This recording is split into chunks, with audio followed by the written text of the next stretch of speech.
You look at these two cars and you think you're in 90s heaven? Well, I'm right there with you. These are my two picks for the most affordable performance cars from the 90s. And we're gonna see, do they hold up to today's standards?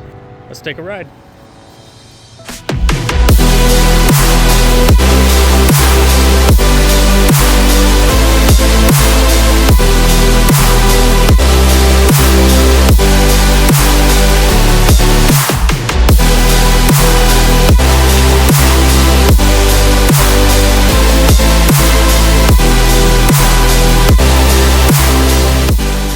First off, just to compare these two, let's pop the hood.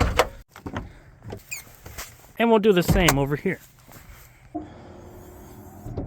5.7 liter V8 LS1.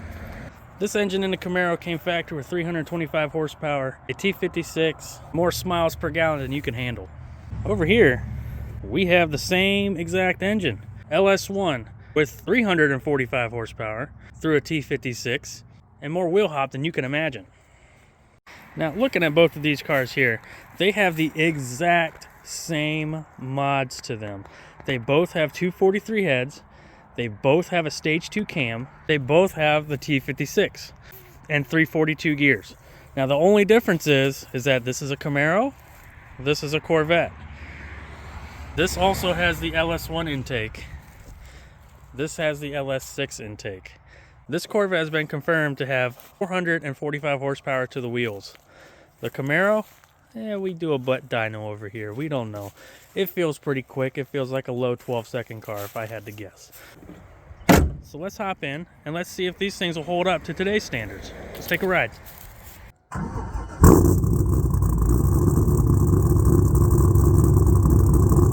Alright, so we're in the Camaro first. We're going to take this thing for a ride. We're going to see how this thing does. Clutch is a little weird in this one. I need to do a little upgrading here. Let's go for a ride.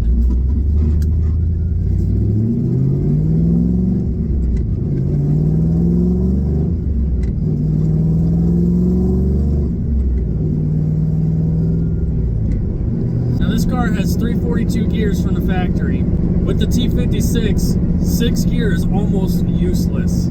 This thing does have long tube headers with Speed Engineering true dual exhaust. In my opinion, I think it sounds absolutely fantastic. I love it. Now these things, these 4th gen F bodies, to me they sounded kind of weird because they went from a true dual to a Y, into a single, into a Y. And I thought they just sounded weird, and I wasn't a big fan of them. It's almost like a 90s Mustang. You know it's a 90s Mustang when it's going by. This thing has that traditional old muscle car tone, which they all did, but this has a deeper tone. And the X-Pipe on it, I think it's just the icing on the cake. It just, I love it. I love it. Just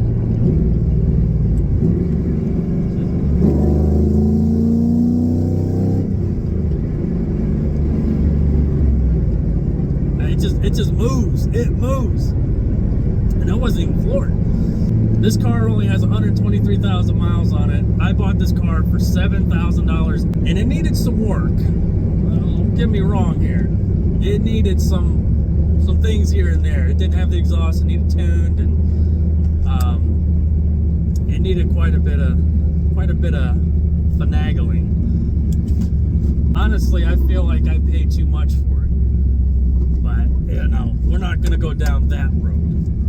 It needs a paint job. Interior's about 8 out of 10. It's got a couple rips in the back, but other than that, it is perfect. We have a Tick Performance shifter for the T56. The heat and the AC work, surprisingly. So maybe I didn't pay too much for it, but let's give it a little rip. Too much power, fell off the mount.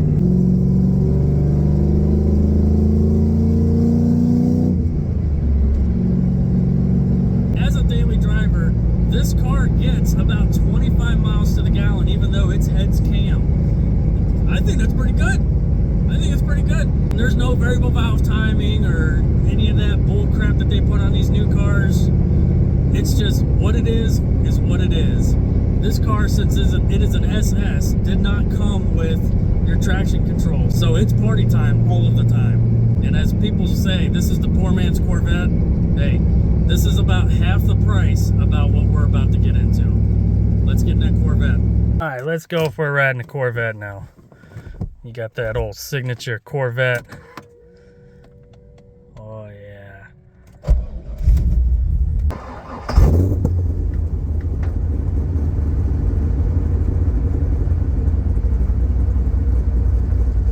This car is so tamed for almost 500 horsepower. All right, so let's take this car for a spin. E-brake.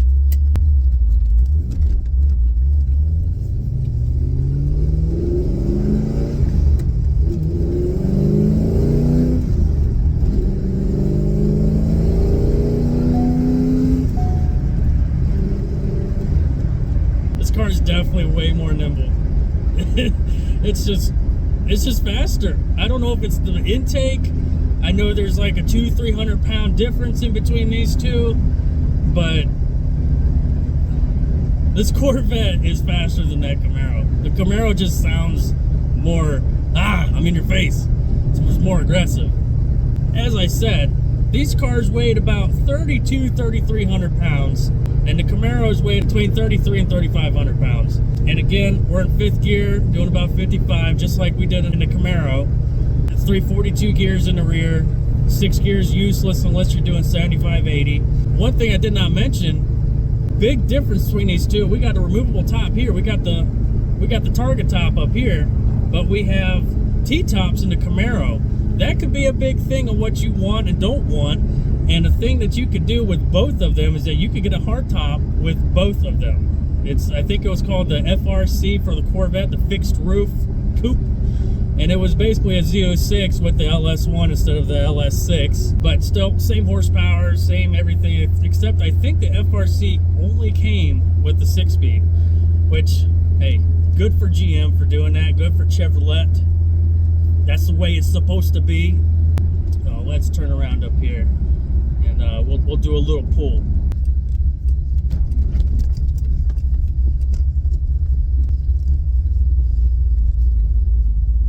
Whoop-de-woo. I'd do donuts if this was my car. But, need to lay off the Krispy Kreme. Got some traffic.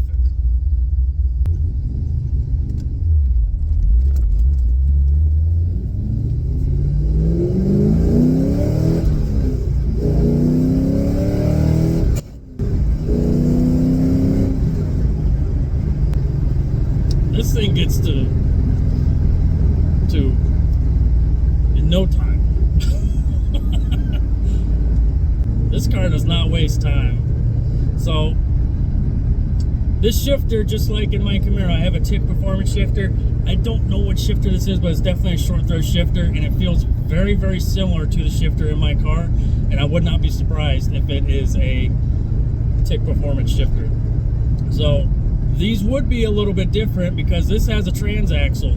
The transmission's in the rear, unlike the trans in the Camaro, which is connected directly to the motor. We have a torque tube right in between us. And also we have independent rear suspension. The Camaro's got a live axle, solid rear axle.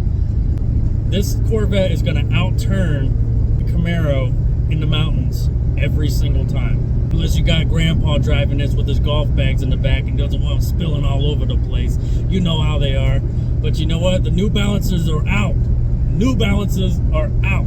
These Corvettes ain't wearing no more New Balances. This is a very tame, very close to 500 horsepower. This is the perfect C5 Corvette in my opinion. There's just not a better one. I mean, for an NA, just simple heads cam. This is a fun car. Absolute fun car. So I'm going to leave it off with that. We took a ride in both of these cars. They're both very, very similar in horsepower and modifications. They are almost identical. They're just, one's a Camaro and one's a Corvette.